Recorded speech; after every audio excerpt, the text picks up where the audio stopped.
district directors, circuit managers, teacher unions, and ladies and gentlemen. In my speech, I will simply start by congratulating you for the effective use of technology. Because you are here because of technology. You have used it well in such a way that it carried you to come to here. Remember, the car that you are driving is technology. The thinking that you have is technology. So whatever you have around you is technology. So much that I will have to impose a question around who are we then if we own what we own? For example, I'm saying this is my hand. If this is my hand, then where am I sitting to own the hand? If I say this is my body, where exactly are we to own these bodies? You see how nice are these bodies? We have excellent bodies. And our bodies have developed in such a way that we enjoy using these technologies that we call our bodies. So technology is then a way of thinking about designing something that will help you to survive in this universe. That's technology. So Paul Freire will simply say, this is technology of self. So it's something that manages us. So it's technology of self. So technology is not only about gadgets, but it's about the way we think about what we are doing. So a nice one is that we have managed to design so many of those tools, those technologies for us to survive, but we don't know their objective reality. For example, if you drive a car, you come here with a car, only mechanical engineer who designed the car will tell you exactly about the objective reality of the car. That's why they will simply tell you that your car is beyond repair, because mechanical part of it is just a technology that we use for our survival, but we don't know the objective reality of it. Same thing applies to us. We don't know where we are sitting right now in order to own the body. Remember when we were a few seconds after birth, our bodies were just like this, like the size of our hands. So what happened then if you were 1 year, if you were at 1 year old, you had another body? What designed this body? We don't know it, and we ignore going through to check to find out exactly what it is that is so intelligent that is creating the body that we have. Because we can go even to medical doctors to say, where am I sitting in order to build this body? Because we don't have objective, even doctors don't have objective reality of the body that we have. But what we have is just a technology to use in order for our survival.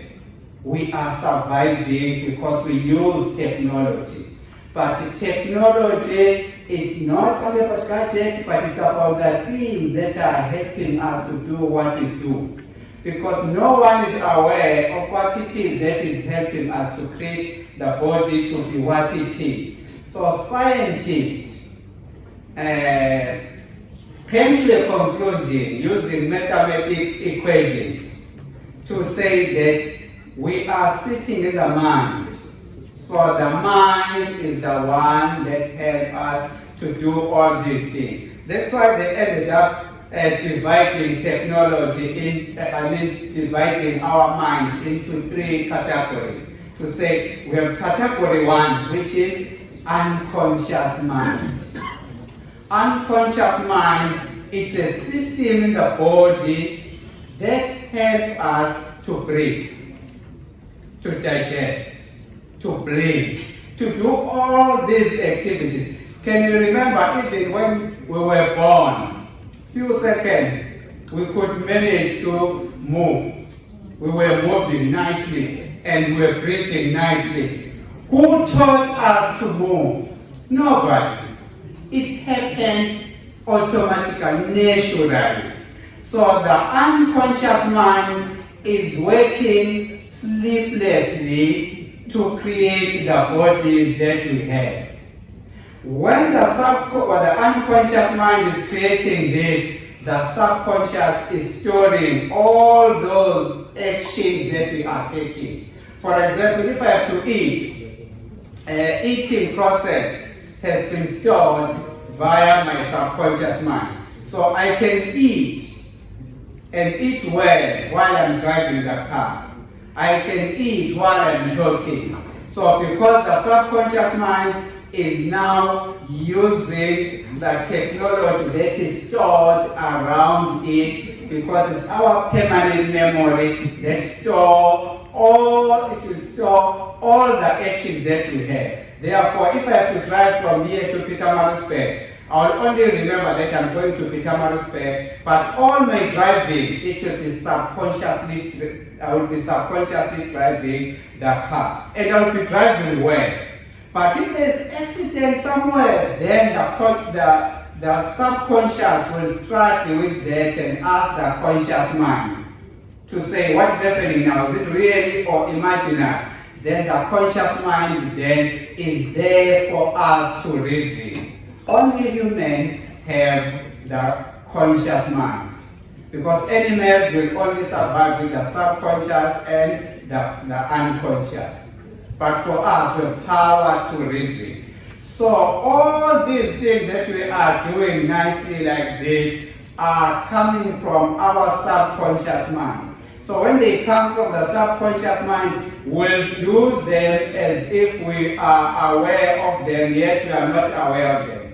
Because even if we are fast asleep, we dream. Dreaming is the action that is coming from the subconscious mind.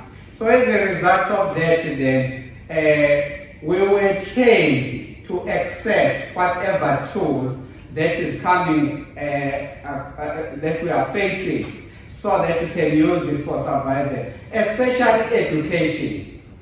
In education, we were trained at a highest level to do it. Look at the overhead projector. Overhead projector, we don't know the objective reality of the overhead projector, that it came from US Army.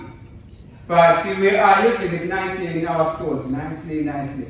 But if we can understand the objective reality of what was designed for, maybe we may decide to say we don't want to use it anymore in our teaching. You look at the technology that arrived with COVID-19. For example, look at Zoom, Microsoft Teams. All those were designed for business purposes. So now when they were designed for business purposes, we saw them in the market. Then we started to say, we can use this to teach. That's why we were able to teach 100% during 2020, and then managed to cover all the activities that we wanted to cover as part of our team. So therefore, if you look at it, then you can see that we have tools for survival, but we are not worried about their objective reality. As a result, we are happy to see when people give us information about ourselves, but we are not worried about looking at us to say, where are we exactly in terms of producing the information or the tools that we are producing. So the theory of evolution then trains us to do that. So when it trained us to do that, we came across another issue now, the so-called revolution. Revolution is a sudden change or a radical change that takes place in such a way that we agree easily to follow whatever tool or theory that is given by other people for our own survival. So we had, for instance, we had first revolution, first industrial revolution, which was between 1760 to 1840. So that was the first one, where we started to say, let's use elements for transportation, communication. So if I have to move from here to Petermarsburg, I'll take a horse. I'll then use it straight away. So it was, then we also had those machines that were useful during that time. But we changed that later to say, we introduced electricity now, which is the second industrial revolution.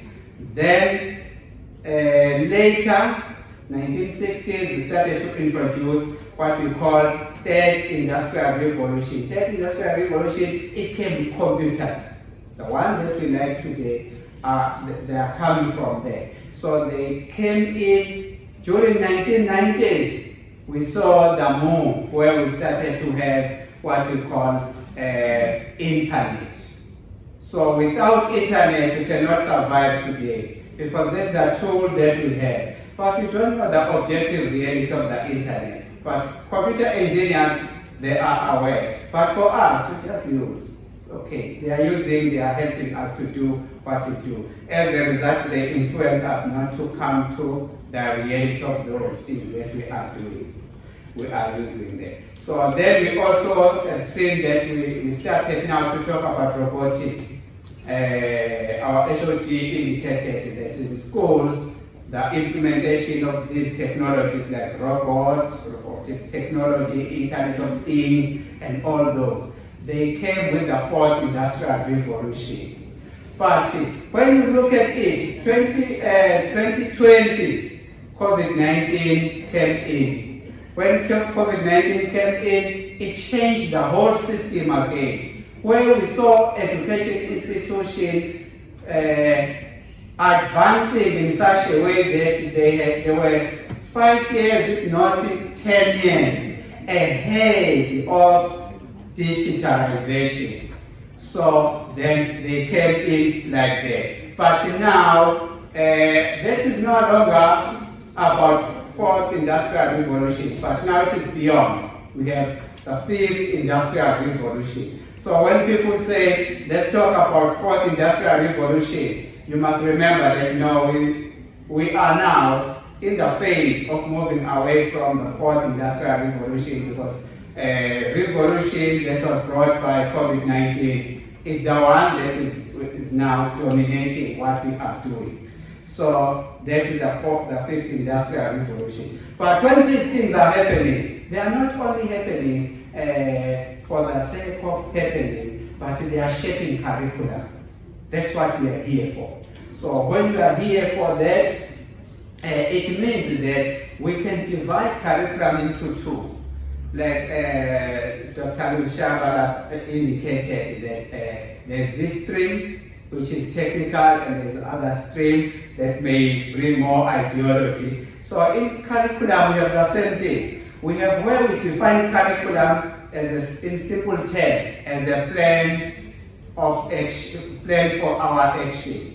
Because I'm trying to use simpler terms to represent curriculum so that it will be easy for us to deal with the implementation part. So it's a plan for educating. Educating represents teaching, learning, and research. So it's a plan for that. So what we say is a plan, we are saying a plan if it is prescribed, if we have to follow a plan as it is. So it's defined as a plan for action. For example, if you have, if you talk about in business world, they are talking about business plan. That business plan is a plan for their action, because they will follow the business plan with the vision and everything. But on the other hand, we have a curriculum as a plan of educating. So if it is now a plan of educating, it means we have done the action, now we are writing a plan. So curriculum is divided into that. So there are cases where we have to strictly follow what is written in that document, which is a plan for educating. And there is a time where we have to use our experience to make sure that we write a plan after we have experienced what we are doing. Remember, in South Africa, we had Christian national education. So that curriculum was a plan for educating because it gave us specific content to teach. But when it comes to 1998, curriculum 2005, the approach was changed to outcomes-based driven curriculum. And then that was a plan of where the teachers were allowed to come with any content. That content they have, it has to be taught in order to achieve the outcomes. We did not have specific content, but we had specific outcomes that had to be achieved by the learners. So you could bring any content. Therefore, when it comes to curriculum, then we have these two giants that have been fighting all these years. So we use them for when we manage our schools or when we manage our activities, but they are giving the term as content-centered approach, learner-centered approach, which is outcomes-driven, versus content-driven curriculum. So in any sector that we have, there are terms that are used to indicate that we follow the plan for action. So the terms that are normally used are these that are indicated there. As you can see them going through there, that these are terms that are normally used. Where's the point there? These are terms that are normally used. When we talk about what Dr. Rushaba indicated as technical way of dealing with the issue.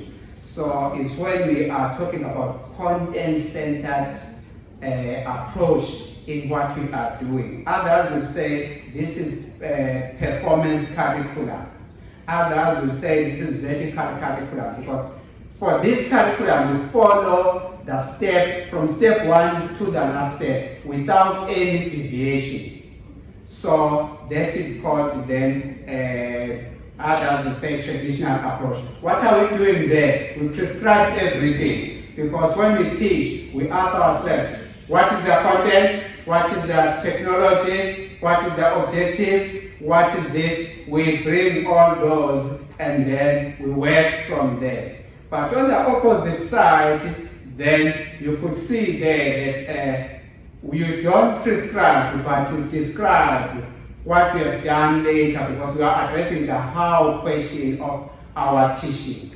For example, if I give an example, if I have to teach my learners how to create a table using computer programming, I will have to have a model of a table, and then I will have to have a program that I'll use in order to teach. Then I will also have to know what kind of assessment I'll use. Then I will also need steps to be followed. Or what I'll do, I'll just tell my learners to say, in front of you, there's a computer there. Click this, click this, click this, they produce the table, easy. So now, once I have that, I'll say to them, let's do it again. Let's do it again, do it again and again.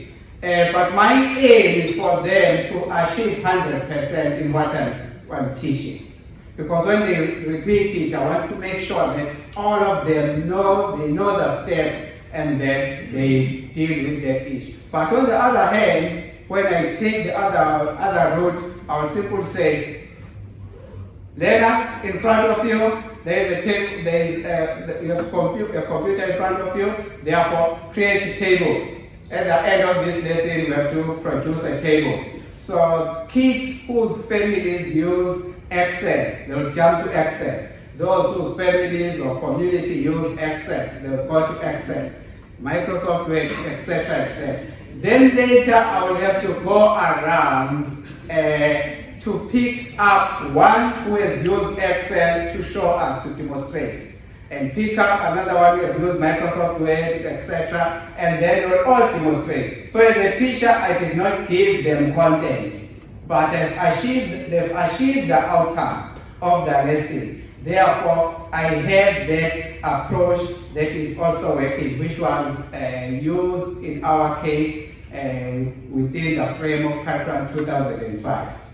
But now when it comes to CATS, then we went back to the content-centered one, because the content is exactly there. All what you have to use it. But the question will be, which one is better? Which one is better there? None of them is better if you don't know whose need you are trying to address. You will only know the better one when you know the person whose needs are about to be addressed. Because both of them, they have their advantages and disadvantages. So my appeal then in this risk-adjusted approach, I am advocating for the center position between the two. So in other words, let's pragmatically use what will address the needs of us at that particular time. So in other words, we ask who are the teachers, and then the skills of the teachers. So allow them to reflect so that we know their skills. And then who is the learner? We have a space for them to exercise there. Therefore, we know if we say this is quality education, it should be quality according to those individuals that we are addressing their needs. Because quality for those who are coming from the content-centeredness is very, very different from those who are coming from the outcomes-based driven curriculum. Therefore, it can't be one size fit all. So the moment you say quality education, quality for who? Quality for students, quality for those who are coming from Western Cape, who have all the resources that you can have. Or is it quality from Mpumalanga province? So you need to know exactly whose quality you are trying. Like our HOD indicated very well how we are moving as a province. To say 83% is what we were targeting, is between what we were targeting. Therefore, we can't have a situation then where Western Cape will simply say you have a poor quality because of this and this. It can't be like that. So we need whose need we are dealing with, and then we say quality according to that context. But we can't have one size fit all. As you can see then, when you see our schools here, when people start to say, but we have 80% of schools that are under-resourced, and then 20% of schools that are well-resourced. So resources also need to be defined in the context of the needs of those users of the curriculum. Because they are human resources, they are technical resources, they are resources that are accordingly. Fortunately, our country is working well because all learners, whether you are coming from a poor school or a rich school, it doesn't matter. We will be able to accommodate you in terms of higher education because we even have 50 TVET colleges. For those learners who may have failed matric, but they still need the opportunity to continue. TVET colleges are geared now, they've revised to say, we start from grade 9 qualification, therefore they can accommodate you accordingly. And then if you are saying I have straight A's, it's good. Research intensive universities are trying to attract those with bursaries. Send them there. If you are saying, yeah, but they are somewhere, you can take them to University of Technology. University of Technology will start with a diploma, start them with a diploma, nicely to say, okay, let them not do a degree now, and then later they can do that. And we also have comprehensive universities that have already introduced some courses that will help learners to bridge according to their record of matric. But what we are trying to achieve, what we wish to have, at least is to have 80% well-resourced schools versus 20% under-resourced schools. But at the moment it's opposite. So that's what we want to see. So these universities are categorized like this, so that when you guide schools, it will be easy to understand them. That there are research-intensive universities, there are 5, and then we have the University of Technologies, there are 6 in different provinces, and then we also have comprehensive universities. Each province has at least 1 comprehensive university. So comprehensive universities may be used especially to introduce courses that they may respond directly to what colleagues up over there indicated as the need for school versus need for universities. Because research-intensive universities are not allowed to generate a course which is below a degree, just a degree up. But for comprehensive university, they can start with certificate and introduce new courses that will fit their need. But then what happened then to us? We've seen the shift quickly to CAPS. What was the reason for that? It's because curriculum 2005, NCS and others were not strong in terms of content. Yet our learners had to write international tests, standardized tests. So the shift then was because of that let's have what we call powerful knowledge, which is the content that need to be standardized across all the schools. So that schools will not complain to say, but I only have outcomes. What content should I use should I teach in order to achieve these outcomes? Then we couldn't answer that, therefore the shift then has to happen. But it was really surprising because no one was expecting our honorable minister to say no one brave enough to say let's address that. Then she then started to allow the process to unfold. Then the content came in. So this is now, in a way, it's a plan for teaching. It's a plan for teaching and learning. CAPS. But curriculum 2005 and the previous curriculum were plan of teaching because they did not have that specific standardized content.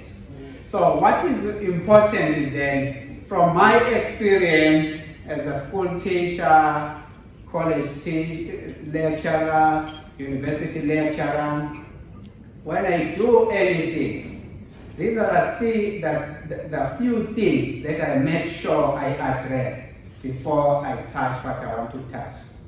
The first one is the reason for doing what I'm doing. If I have to teach, what is my reason for teaching? Is it a societal reason? Is it a professional reason? Is it a personal reason? Whatever reason should be known, should be put forward before you go to the next part. The next part for me is the goals. What goals should I use in order to drive my action? So the goals then may be, maybe I use aims, which is the long-term goal. Aims, or I use short-term goals, which are objectives. Or I use the learner's goals, which are outcomes. You see, whichever I use, it's defined well in the plan that I am planning to use. And then I will also go to the next part to say, what about technology or resources to be used? Then should I concentrate on the hardware, which is the computers and this, or should I concentrate on the software that is driving, that is generating content? Or should I deal with the ideological resource? That's where Dr. Vishal will come in to say, whatever we do, it's about ideology. So inside what Prof will say, technology of self, is that ideology that we send to our learners without even becoming aware that there is ideology that we are putting forward. So we can see our students following us like that, because that ideology is distracting them. The ideology from the teacher or the ideology from the leader. So it's distracting them.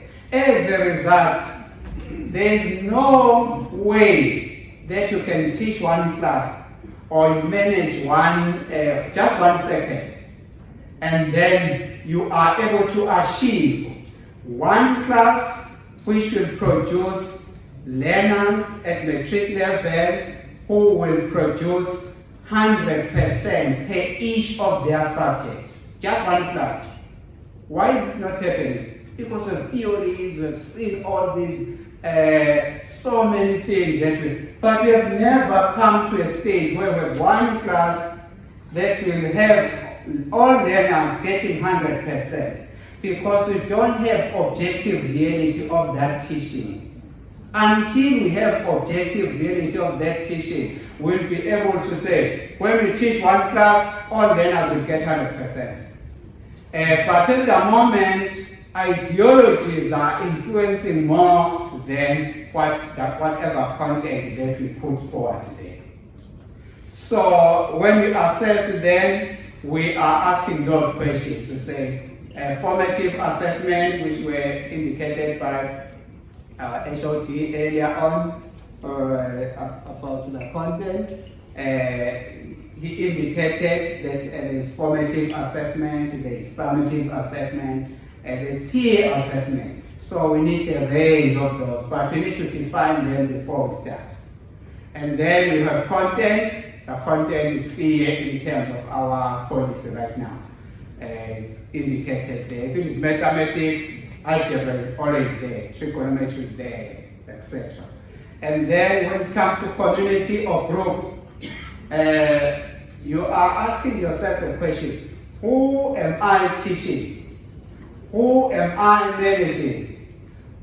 Who is managing with me? So the community is a range of people around that particular action. So that's why we cannot give credit to teachers only. We need to give credit to all of us, because each one of us have contributed, we have all contributed towards the 83% that happened. So therefore, we're part of the community. Then I also have to think about my role. Am I working as an instructor or facilitator or mediator or whatever? But that the role we play should be indicated. And then also environment. Is it online? Is it this? Then the dynamics of online and face-to-face are not the same. And then what are activities that are given to the learners, etc. Then you deal with that. And time. One of the speakers indicated time. That without time, then you're in trouble. Because all what you define in terms of time. So we go to a seminar, we talk about time. We go to there, we talk about that. So time is a main one. So I normally enjoy using elements like this to say, when we talk about the content-driven curriculum, which is performance curriculum, we force our learners to take our ideologies. For example, if doctors will say, eating red meat is healthy, So when we teach as teachers, then all what we'll simply say, write a story about the importance of meat. And then if we take, if we take this issue of animals, we'll always say, zebra will always run away from the lion. But if we go to another community where they like zebra more than the lion, they will simply say, no, sometimes lions are weaker, they may be chased by the lion. And that notion will be dominating in such a way that even kids will start to say, no, I'm not afraid of lions because they can be chased, they are afraid of zebra. You see, something that is used in their community for survival. It may not represent objective reality, but it doesn't matter. For them, they survive using that. So what is important is the survival. But now, what I'm advocating for then is that let us try to have a story that will bring these two together. So that because there are those who are fans of lions as much as there are those who are fans of zebra. Therefore, if we bring them together like that, therefore we can have a system that we can call, it's a working system for us. So, but in terms of the risk adjustment approach, here is the adjustment approach that when Dr. Chetty indicated to me to say we are looking for that. And okay, when I explore as well, I will come with what I would suggest as the risk adjusted approach. Look at it. It has the professional identity. So people should have their identity. So should they become aware of who they are in the system. So their identity should go first. But in this first part here, is always about professionals, how professionals identify themselves. And we have seen there that in our system, there were cases where we started to train teachers to use Moodle. Moodle is one of the learning management systems that is used worldwide. But now, using Moodle, is it the right choice for us? But because of the fact that we are trained not to go for the objective reality of that particular thing, we adopted Moodle and then we started to use it, to train teachers to use it. There were those that were trained at that particular time. So Moodle is called a modular object-oriented dynamic learning management system or learning environment. So that's one of the learning management systems. But it is approached by those who want to prescribe something. So what is a challenge with Moodle is that it does not accommodate the social media sites. It's working with an old language. It does not have a modern language. Therefore, for us to adopt it, it may limit us in terms of bringing in the social media side. But when we take another route there, we say, let's take the societal identity, what the society will say about this thing. So we'll say we socialize using social media sites, the WhatsApp, the Facebook, etc., etc. So when we socialize around that, we have a situation where we accommodate almost everyone, because all of us today we own at least smartphone. That's why we've seen schools during COVID-19 that they were using their cell phone, WhatsApp for communication and doing all those activities. Therefore, it may be a better position to take it and bring it there. But now, is that good to adopt one to say we take social media site, boom, or we take a learning management system, boom, the department now is prescribing that? Would that be good? Definitely it's not going to be good. It will only be good when we know what our schools are doing. So in other words, if our schools recommend the use of Canvas as the learning management system, we can simply say any learning management system so that schools will take Canvas. Canvas is the new one that can accommodate social media sites. So when you bring that one, it works well with everyone because it's user-friendly. But that will need us to say, let us first allow the users of curriculum to reflect. It can start from our MECs down to the teacher, to the learners, to say everyone must reflect and tell us about their experiences of using that particular technology. Because what is happening now, if I give that example of red meat to say, doctors said red meat is healthy, therefore everyone is eating meat. This side, our society has said, yes, meat is good, let us eat it, it will make strong people. But the question is that, what about those who are allergic to meat? Where are we positioning those learners?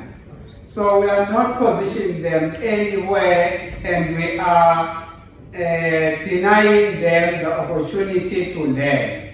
Therefore, with this risk-adjusted approach, I'm saying education should start from their personal identity, where schools or sectors will identify whether their needs will be addressed through the use of learning management system or the use of social media site. But it can't be one size fits all, because we are denying those who may not enjoy meat, but they are allergic to meat. But if we ask them to reflect and tell their stories, they will tell us that yes, there are those who may not eat meat, therefore it should be like this.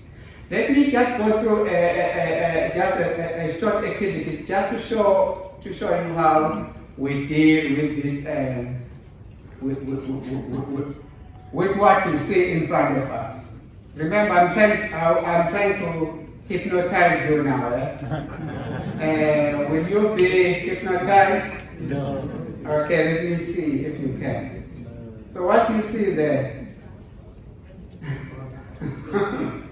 A vase. Two faces. You see, others are saying two faces, others are saying vase. But there are those of us who may not see those faces. That you may have a face here, the face going there, and the other face going that side. And others will see, others may not see. Why? Because if the subconscious mind does not have the tool to see people, you are not going to see them. You will only see them if you are trained to see people even in the dark like this. Yes. Others may not see. You can explain to them, but they may not see. So it's the same when you go to teachers somewhere and say, you know what, when you teach, you must do this and this. Teachers don't see the faces that you are referring to. They can only see the verse. And then you start to say, but I told them. But because you don't have objective reality of teaching them, you should be able to understand what they are going through. And then here again, you can see again here. And I like what the LPC is indicating, that it's in your mind, that if it is not there, you are not going to see it. So right here again, others will say, I can see grandmother and grandfather dying. But others will say, no, I can see another one carrying something, and another one playing guitar there, and then the one on the tower there. Or another one from the door there. Yes, you can see them like that, but you can see them when you have this in your subconscious mind. And then, what about here then? An old man. You can see an old man. Others will say, no, I don't see an old man, but I can only see people here. Small people there, in there, there are people there. That's how our eyes are trained. And then again, when we move to this one, others will say, oh, an old man drinking beer. But others say, no, it doesn't work like that. These are ladies by the jacuzzi. They are sitting by the jacuzzi on the rock there. Here's the rock. They are sitting around that rock there. You see now, when we teach, we should be careful of what we are saying, because the mind of other people may have something else. And here again, others will say, I can see an old man. But others will say, no, I can see a lady carrying a baby there, and other one, an old man again there, and the face is there, face there, face there, another face is there. They can identify so many faces from one picture, but only to find that one learner of yours or one teacher, when you deal with teachers, will not see the faces, will only see the bigger picture. Therefore, it makes sense then that why these learners may not get 100%. Because the interpretation of what we have in the mind, that is important for our survival. And then when we come to here, we say the flower, but others will say, no, I don't see the flower, I can see a couple kissing up there, and there are shoes there, they are there. You see, that's what they will see. Can you imagine, you even punish learners to say, I showed you the flower, but the learners, when they write the test, they will just write the couple kissing. Because they were trained by the previous pictures to see people even where there are no people. And then here again, it's a baby. Others will say a baby sleeping there. Others will say, no, it's a couple by the ocean. It's a couple by the ocean. But what you have in your mind is what you see. You can't see what you don't have in your mind. And then here again, if you are used to trees, you say, I can see a tree. But others will say, no, I can see faces around there. There's face 1, face 2, different faces around there. There's not a tree, but faces. And then when you go to this, others will say, I can see a frog. Is this a frog really? It's a horse. Yes. Yeah, but if you just look at it once and start to say, here's the tool for me to survive, you jump to it, you use the wrong tool in a wrong place. So be careful, just take your time to make sure that you understand your needs and interpret what is presented in front of you according to them. Okay, let's take the last one there. So what do you see then there? What do you see then there? Okay, I'll tell you what is there. I'll tell you what is there. Because I know what you have right now. I can read your mind. Your mind now is telling you that there are people there, yet there are no people there. You only have dolphins in the white space. Here's dolphin 1, another dolphin there, another dolphin there, another dolphin there. They create an image of a person so that you think deeper when you give the answer. That's why our learners are not getting 100%, because we have a situation where we don't have objective rate of these things, but what we have is what we pick up for our own survival. So when we pick that as a couple, we'll simply pick that for our own survival to say we want to memorize a story, want to fantasize a story of two people as a couple. But in actual case, that's what we don't have. What we have there are just your things. So when we deal with curriculum then, remember what you have or what you recommend is only your perspectives of things. But you need to ask someone whom you are helping about his or her own experience, and then from there, you can work according to the needs of that individual. But if you come with something that you've already decided to say, look at this, I have two people there, then those people will start to say, no, but I don't see them, I can only see your face. Then you fight with them, yet you are not aware that you don't have what we call objective reality of anything. Because by the way, even my field, I don't have objective reality of my field. All what I know is the belief that I was given by doctors, that this is what we have in the field of this and this and this. But in actual case, no one will come to know what we are, because no one was there when we were created. Therefore, it makes sense that to use our mind as the drive of everything will then help us to survive. So whatever information we have is for our survival. But what we need to be careful of, we must look at it from a bigger picture and a smaller picture so that we address the need of the individuals that we are dealing with. Thank you very much, colleagues.